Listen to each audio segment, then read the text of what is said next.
우리 주변에 계신 우리 성도님들과 이렇게 인사하면 좋겠습니다. 하나님의 평화가 충만하길 축복합니다. 이렇게 인사 한번 해볼까요? 시작. 하나님의 평화가 충만하기를 축복합니다. 네, 감사합니다. 네, 너무 은혜로운 찬양 덕분에 또 예배가 더 은혜로 풍성한 예배가 될 수 있는 것 같습니다. 제가 이제 목사님 안식월 이후에 첫 번째로 설교를 하고 오늘은 두 번째 대예배 설교입니다. 혹시 제가 처음으로 설교했던 설교의 제목이 기억나십니까?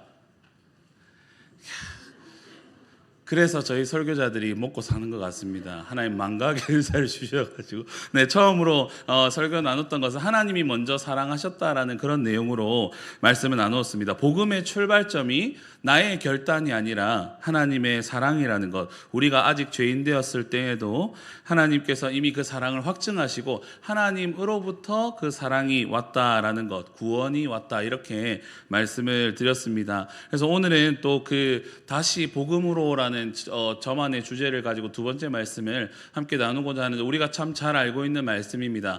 탕자의 비유라는 그러한 제목을 가진 말씀인데, 오늘은 저는 오히려 제목의 그 대상을 좀 바꾸어서 기다리시는 아버지라는 제목으로 함께 말씀을 나누고자 합니다. 여러분들께 제가 먼저 질문을 하나 드리면서 말씀을 시작하고 싶습니다. 지금 이 순간에 여러분들은 하나님과 가까이 계십니까? 아니면 멀리 떨어져 계십니까? 잠깐 한번 생각해 보십시오. 지금 내가 하나님과 가까이 있는가? 첫째 아들처럼, 혹은 집을 나간 둘째 아들처럼 멀리 떨어져 있는가를 한번 고민해 보았으면 좋겠습니다. 때로는 이 질문이 조금은 의아하게 느껴지실 수도 있겠습니다. 왜냐하면 교회에 나와서 예배를 드리고 있으니까 당연히 가까이 나와 있는 건 아닌가라고 생각할 수 있지만, 근데 우리가 잘 알고 있는 사실이 또 무엇이 있냐면, 몸은 예배당 안에 있어도 마음은 하나님께로부터 멀어져 있을 수 있다라는 것을 신앙생활을 오래 하신 분들이면 누구나 잘 아실 거라 생각을 합니다. 사실 오랫동안 신앙생활을 해오고 매주 예배를 빠지지 않는 저희들이라 할지라도 어느 순간 하나님과의 관계가 형식처럼 되어버린다면 그런 것을 우리가 못 느낄 것 같지만 굉장히 잘 느낄 수 있다라는 것이죠. 그래서 오늘 우리가 이 함께 읽은 본문은요, 예수님께서 말씀하신 비유 중에서 가장 유명한 비유 중에 하나입니다. 그런데 요즘의 신학자들은 이 탕자의 비유라는 곳에서, 이 본문에서 오히려 전환을 하여서 아버지에게로 포커스를 많이 맞추고 있습니다. 그래서 오늘 이 제목을 저는 탕자의 이야기가 아니라 기다리고 계시는 아버지의 이야기로 여러분들과 한번 나누고자 합니다.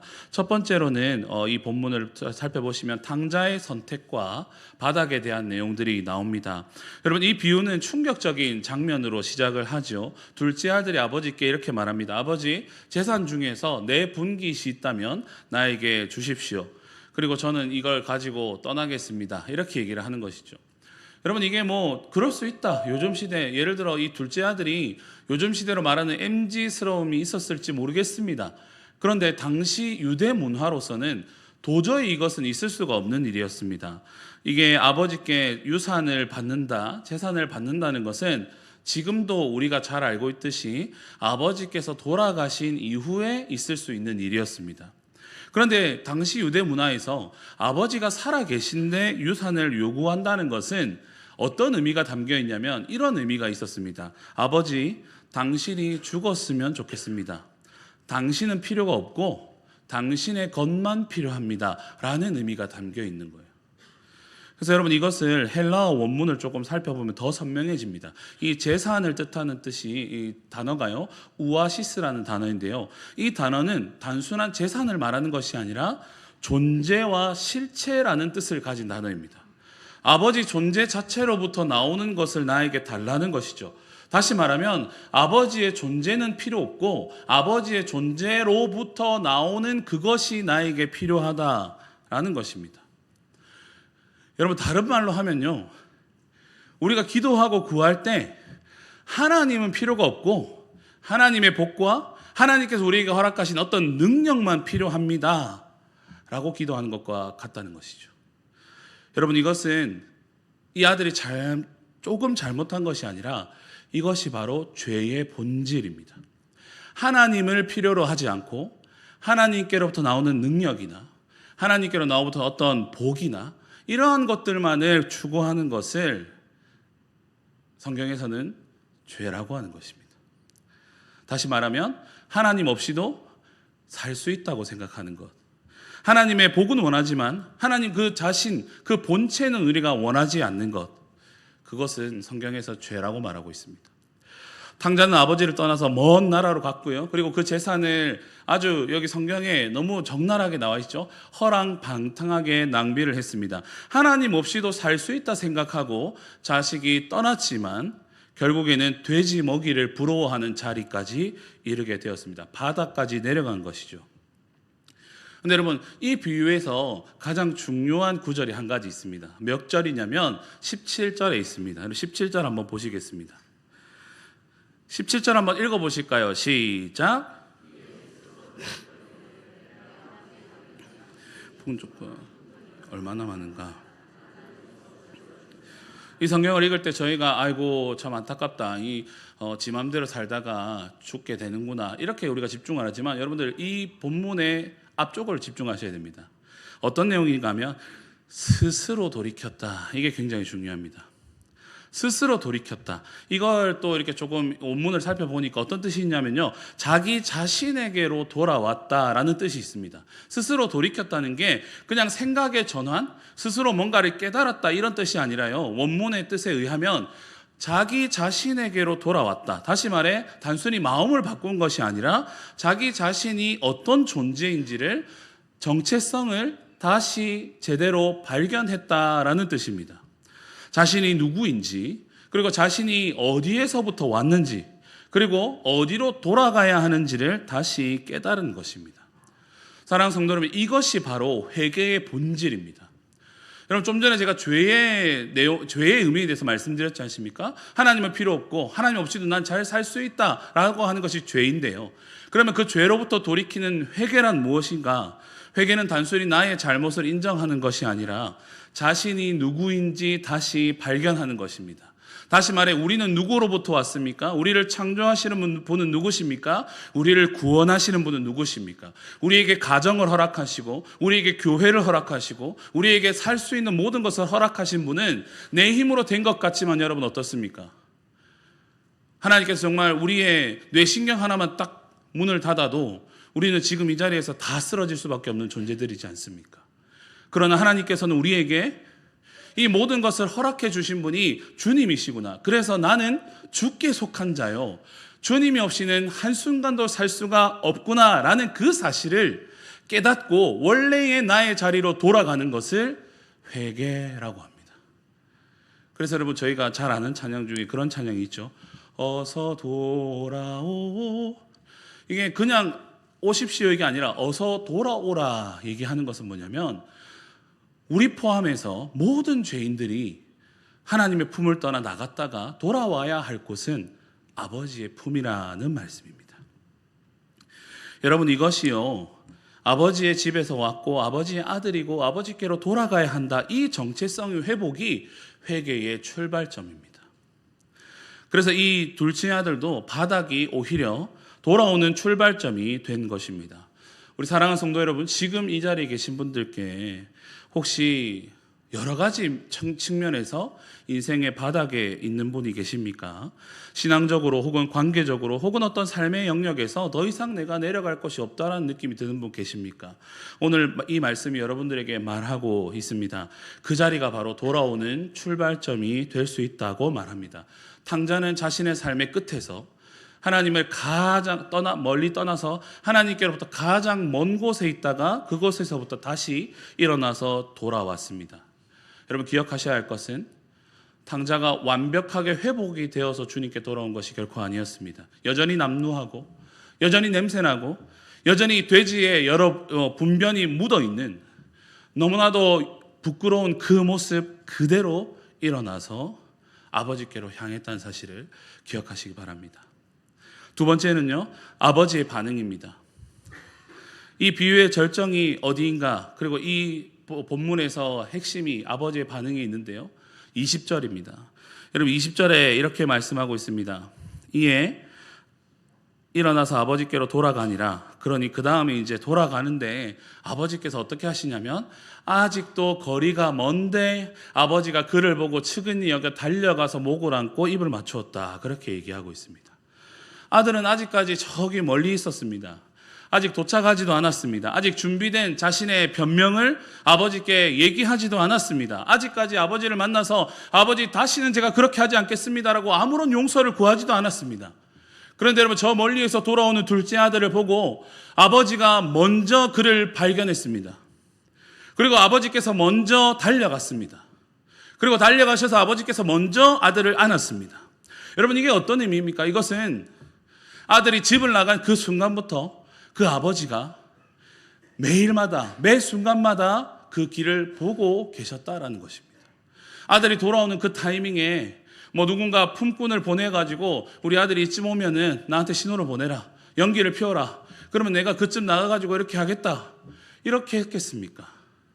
아니면 너무나도 우연찮게 하나님께서 뭔가 알려주셔가지고 아들이 오는 것을 잘 알고 그 타이밍에 맞춰 잘 나가서 서 계셨겠습니까? 그렇지 않다는 걸 여러분 잘 아시지 않습니까? 그렇다는 것은 아들이 나간 그 이후로부터 아버지는 단 한순간도 그 길을 바라보는 것을 쉬지 않으셨다라는 사실입니다. 아버지는 그 길을 보며 기다리고 있었다는 것입니다. 아들이 돌아왔을 때 아버지께서는 그를 측은히 여겼습니다. 측은히 여기라는 말을 히브리어 헬라 원어로 보면 어떤 뜻이냐면 이 내장과 창자를 의미하는 단어거든요. 다시 말해서 단순히 감정적으로 그냥 아이고 집 나갔더니 돌아왔구나, 감정적으로 얘를 보고 싶었는데 다시 보니 기쁘다, 이런 정도의 뜻이 아니라요, 창자가 뒤틀리는 것 같은 깊은 내면의 고통과 내면의 애통함과 내면의 사랑을 표현하는 단어가 측은히 여겨라는 단어입니다. 우리말로는 애가 끊어지는 사랑 정도로 표현할 수 있겠지요. 여러분, 아버지는 아들을 보는 순간 창자가 뒤틀리는 것 같은 사랑으로 반응하셨습니다. 이것이 둘째 아들의 아버지의 마음이 아니라 우리 하나님 아버지의 마음이심을 기억하십시오. 우리를 향한 아버지의 사랑, 우리를 향한 하나님의 사랑은요, 이성적이고 차가운 동정이 아니라 창자가 끊어지는 것 같은 가장 깊은 내면에서부터 끓어오르고 솟아오르는 뜨거운 사랑임을 기억하십시오. 그리고 여러분, 달려갔다라는 단어에도 우리가 한번 주목해 볼 필요가 있습니다. 당시 유대 문화에서요, 어른이, 특히 한 가정의 가장이 달린다는 것은 매우 이례적인 일이었습니다. 유대 문화에서 품위가 있고 그리고 어른은 달리지 않았습니다. 그런데 아버지는 아들이 돌아오는 것을 보고 달렸다라고 되어 있습니다. 체면도 품위도 다 내려놓고 아들을 향해 달려갔습니다. 여러분, 이것이 우리를 향해 바라보시는 하나님의 모습인 것이죠. 여호와께서 우리를 기다리고 계십니다. 우리가 하나님을 기다리는 것이 아니라 하나님이 우리를 기다리고 계십니다. 은혜를 베풀려 하심으로, 긍휼히 여기려 하심으로 우리를 기다리고 계십니다. 그리고 아버지는 달려온 아들에게 무엇을 했습니까? 아들이 아무런 변명을 하지 않고 연설이 끝나기도 전에 종들에게 명령합니다. 얘들아, 제일 좋은 옷을 가져와라. 제일 좋은 가락지를 가지고 와라. 제일 좋은 신발을 가지고 와서 신겨라. 여러분, 이 세 가지 선물의 의미를요 좀 살펴보면요, 첫 번째, 제일 좋은 옷은, 가장 좋은 옷은 단순히 깨끗한 옷을 입혔다는 것이 아니라 당시 문화에서 이 첫 번째 옷은요, 가장 귀한 손님이 오시면 아니면 명예로운 사람이 있다면 입히는 예복이었습니다. 아버지께서는 돌아온 둘째 아들에게 가장 명예로운 옷을 입혔습니다. 여러분들이 한번 생각해 보십시오. 왜 아들이 돌아왔는데 옷부터 입혔을까요? 그 아들이 지금 어디서 구르다가 왔죠? 그 돼지 우리에서 구르다가 왔지 않습니까? 얼마나 남루하고 지저분했겠습니까? 그런데 아버지는 가장 귀한 사람에게 내어주는 옷을 그 아들의 모든 수치와 그 아들의 모든 부끄러움을 덮어주셨습니다. 우리에게도 그러하신다는 사실입니다. 아무리 더럽고 아무리 우리에게 뭔가 때가 묻어있는 그 상황이라 할지라도 우리가 주님께로 돌아오기만 한다면 주님께서는 우리를 의의 옷으로, 구원의 옷으로 덮어 우리를 안으신다라는 것입니다.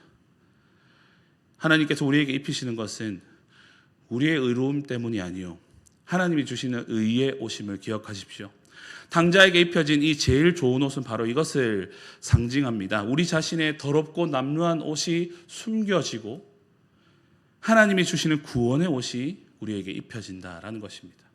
두 번째, 손의 가락지는요, 단순한 장신구가 아니라 이것은 권위와 신분의 상징이었습니다. 저희 담임 목사님께서도 이 하나님 나라 이야기를 할 때, 돌아온 이야기를 하실 때 신분의 변화를 자주 이야기하십니다. 여러분, 특히 이 아버지가 꺼내온 반지는 권위와 신분의 상징인데요. 아버지가 이 아들에게 이걸 끼워주신다는 것은 이는 내 아들이라는 것을 모든 사람에게 공식적으로 선포하는 일이었습니다. 그래서 사람들에게 굳이 많은 설명이 필요하지 않아도 가장 명예로운 옷을 입히고 그리고 가장 아끼는 가락지를 그 아이에게 끼워 주었을 때 사람들이 보기만 해도 저 사람은 귀한 사람이구나. 두 번째, 아버지의 가락지가 끼워진 걸 보니 저 사람의 자녀이구나라는 것을 사람들이 단번에 알 수 있다는 것입니다. 마지막 세 번째로는 발에 신을 신겼습니다. 당시 유대 사회는 신발을 그렇게 많이 신고 다니는 사회가 아니었습니다. 종들은 신발을 신지 않았습니다. 그런데 여러분, 많은 품꾼을 받는 자들, 품삯을 받는 자들과 종들은 신발을 신고 있지 않았고, 이 아들도 지금 신발을 신지 않을 때 터벅터벅 돌아왔는데 이 아들에게 신을 신긴다는 것은 더 이상 너는 종이 아니라 나의 아들이다 라는 것을 보여주시는 것이었습니다. 이 아들이 돌아오기 전에 어떤 마음을 먹고 왔습니까? 나는 그냥 품꾼처럼 살아야겠다. 더 이상 내가 이제 아버지라고 내가 하기에는 정말 내가 빌어먹을 자식 같은 행동을 했으니 나는 이제 돌아가면 아들이 아니어도 좋으니 그냥 품삯을 받는 품꾼처럼 맨발로 그냥 허드렛 일이라도 해야겠다라는 마음을 품고 달려온 아들에게 너는 종이 아니라 나의 사랑하는 아들이다 하시면서 신발을 신겨 주셨습니다. 여러분, 하나님께서 우리뿐만이 아니라 여러분 주변에 계신 아직 주님을 알지 못하는 자들에게, 혹 여기 계신 아직까지 주님을 경험하지 못한 분들에게 오늘도 말씀하십니다. 돌아오라 말씀하십니다. 근데 여러분, 우리는 하나님께 돌아갈 때 항상 우리 스스로가 벽을 만듭니다. 혹 어떤 분은 내가 이렇게 술을 끊지 못했는데 하나님께 갈 수 있을까? 내가 아직 담배를 끊지 못해 갈 수 있을까? 내가 아직까지 이렇게 마음에 악한 마음을 품고 있는데 가지고 갈 수 있을까? 내가 아직까지 이렇게 다른 사람들을 미워하는 마음을 가지고 있는데 주님 앞으로 나아가도 괜찮을까? 내가 평소에는 말씀을 전혀 제대로 보지 못하고 바쁜 삶 가운데 있다가 주님께 나아가는데 괜찮을까? 근데 여러분, 기억하십시오. 아버지께서는 아들이 돌아온 것을 멀리에서 확인하자마자 그 아들을 완전히 회복시켜 주셨습니다. 그 어떤 조건도 달지 않았습니다. 시험 기간을 두지 않았습니다. 앞으로 네가 잘하면 아버지한테 얼마나 잘하는지 봐서 네가 다시 아들이 될지 안 될지 내가 한번 두고 보겠다라고 말씀하지 않으셨습니다. 아들이 돌아오기만 한 그 순간 완전한 회복이 일어났음을 기억하시기 바랍니다. 이 아들이 돌아오고 나서 마지막 세 번째 대지로 하나님 나라의 잔치가 벌어졌습니다. 여러분, 우리가 이 비유를 한번 조금 더 깊게 살펴보아야 하는데요.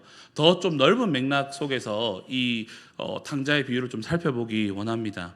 왜냐하면 이 비유를요, 여러분, 단순히 우리가 개인의 회개와 용서의 이야기로만 읽으면 예수님의 비유를 진짜 이유를 저희가 놓칠 수 있습니다. 누가복음 15장으로 한번 넓혀서 좀 보기를 원하는데요.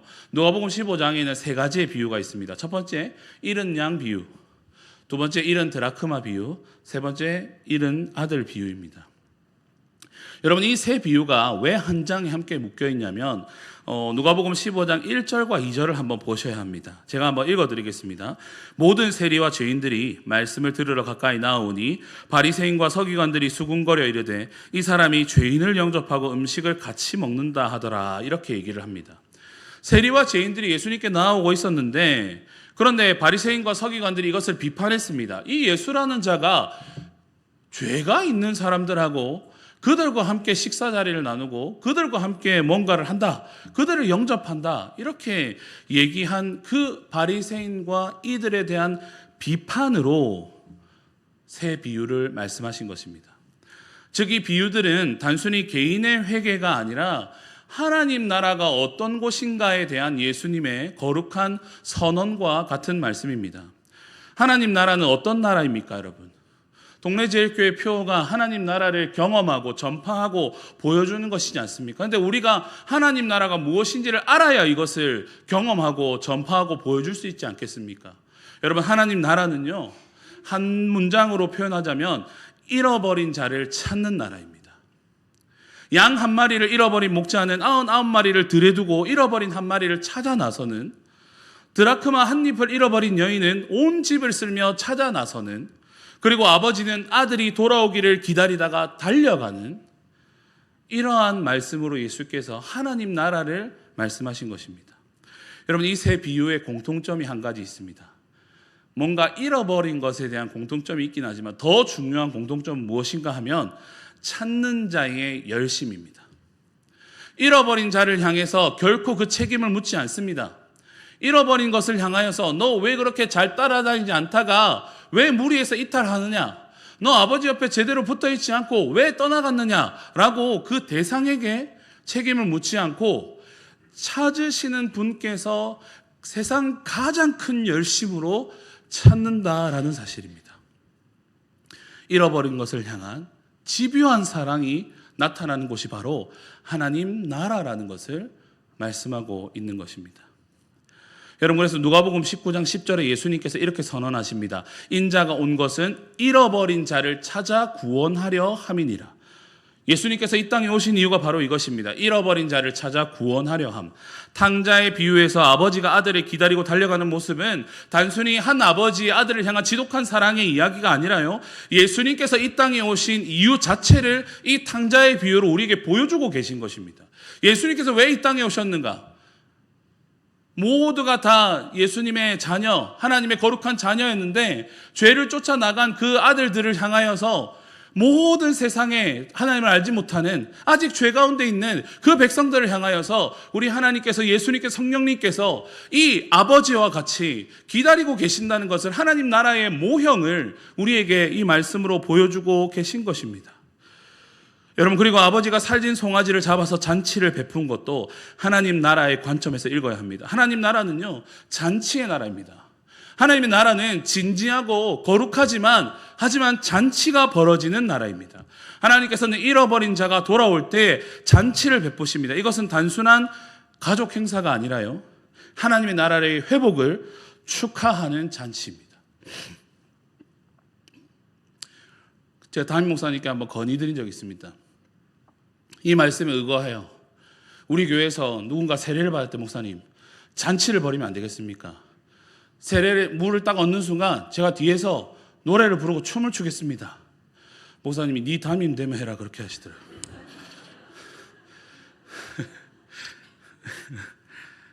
여러분, 이것이요, 죄인이 한 사람이 주님 앞으로 돌아올 때 하늘에서 기쁨이 넘친다는 것을 믿으시기 바랍니다. 여러분들께서 하나님께로 돌아올 때 하늘에서는 잔치가 벌어집니다.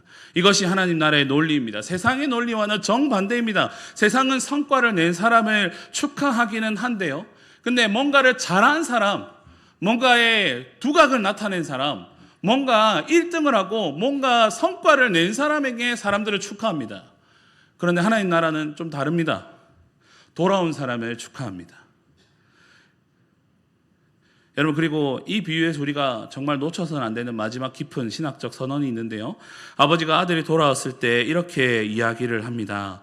여러분, 이 내 아들은 죽었다가 다시 살아났으며, 24절입니다. 내가 잃었다가 다시 얻었노라, 이렇게 말씀합니다. 여러분, 이것은 단순한 어떤 문학적 수사적인 표현이 아닙니다. 이것은 정확한 부활의 언어입니다. 하나님 나라로 돌아오는 것은 단순한 귀환이 아닙니다, 여러분. 죽음에서 생명으로의 전환이기 때문에 이것은 부활을 상징하는 우리 기독교 복음의 하나님 나라의 가장 큰 핵심인 부활을 이야기하고 있는 하나님 나라의 비유임을 기억하십시오. 여러분, 우리가 하나님을 떠나 있을 때 우리는 영적으로 죽어 있는 상태입니다. 그리고 우리가 하나님께 돌아올 때 그것은 단순히 관계만 회복되는 것이 아니라 죽음에서 생명으로 다시 살아나는 것이고, 이것이 바로 탕자의 비유가 담고 있는 하나님의 뜻입니다. 여러분, 그래서 하나님 나라는 죽은 자를 살리는 나라이고, 잃어버린 자를 찾는 나라이고, 돌아온 자를 위해서 잔치는 베푸는 나라임을 기억하십시오. 저는 우리 동네 제일교회가 죽은 자를 살리는 그러한 구령의 은혜가 넘쳐나는 교회가 되기를 축복합니다. 또한 잃어버린 이 지역의 수많은 성도들을 다시 찾아 돌아오게 하는 그러한 교회가 되기를 축복합니다. 또한 돌아온 자를 위해서 우리가 그들을 배척하는 것이 아니라 돌아온 자들을 향해서 잔치를 베풀 수 있는 그러한 교회가 되기를 축복합니다. 말씀을 정리하겠습니다. 여러분, 오늘 우리는 잠시 후 성찬을 나눌 것입니다. 성찬이 무엇입니까? 아버지가 우리를 위해 치르신 대가를 기억하는 것입니다. 우리가 아직 죄인 되었을 때에 창자가 끊어지는 사랑으로 독생자를 내어주신 그 사랑을 기억하는 우리의 예식이 성찬 예식입니다. 여러분, 성찬의 떡과 잔이 우리에게 말씀하시는 것이 바로 이것입니다. 아버지가 너를 위해 이 대가를 치르셨다. 너는 이미 우리에게 받아들여졌다라는 그 의미를 함께 되새기는 것이 성찬입니다. 여러분, 성찬으로 나오시며 세 가지를 기억하십시오. 첫 번째, 지금 있는 모습 그대로 나오십시오. 탕자는 준비된 모습이 아니라 돌아온 그 모습 그대로 받아들여졌습니다. 성찬도 마찬가지입니다. 완벽해진 후에 성찬에 참여하는 것이 아니라 지금 있는 그 모습 그대로 성찬에 참여하는 것입니다. 둘째, 하나님께서 원하시는 것은 성과가 아니라 여러분들 자체임을 기억하십시오. 아버지는 아들의 헌신 목록을 받고 아들에게 뭔가 어떤 기준의 잣대를 들이댄 것이 아니라 아들의 그 자체를 원하셨습니다. 여러분, 오늘 그 성찬을 통하여서 여러분들께서도 예수 그리스도 그 자체와 한 몸 되어지는 귀한 시간 되기를 축복합니다. 마지막 세 번째로는 여러분의 돌아옴이, 그리고 여러분의 회개가 하늘에는 잔치가 된다는 것을 기억하십시오. 지금 이 자리에서 여러분들이 하나님께 마음을 드릴 때 하늘에서 기쁨이 넘칠 것이고, 함께 성찬에 참여하실 때 예수님의 고난을 우리가 함께 묵상하기도 하지만 성찬은 잔치의 자리입니다. 성만찬은 우리 믿는 자들이 함께 주님 앞으로 돌아온 것을 기념하는 잔치와 축복의 자리입니다. 여러분, 그래서 그러한 하나님이 지금도 여러분을 기다리고 계시고, 지금도 주님을 알지 못하는 자들을 기다리고 계시는 그 하나님을 신뢰하며 그 기다리신 아버지를 향해 함께 달려나아가는 저와 여러분 되기를 주님의 이름으로 간절히 축원드립니다. 이 시간 우리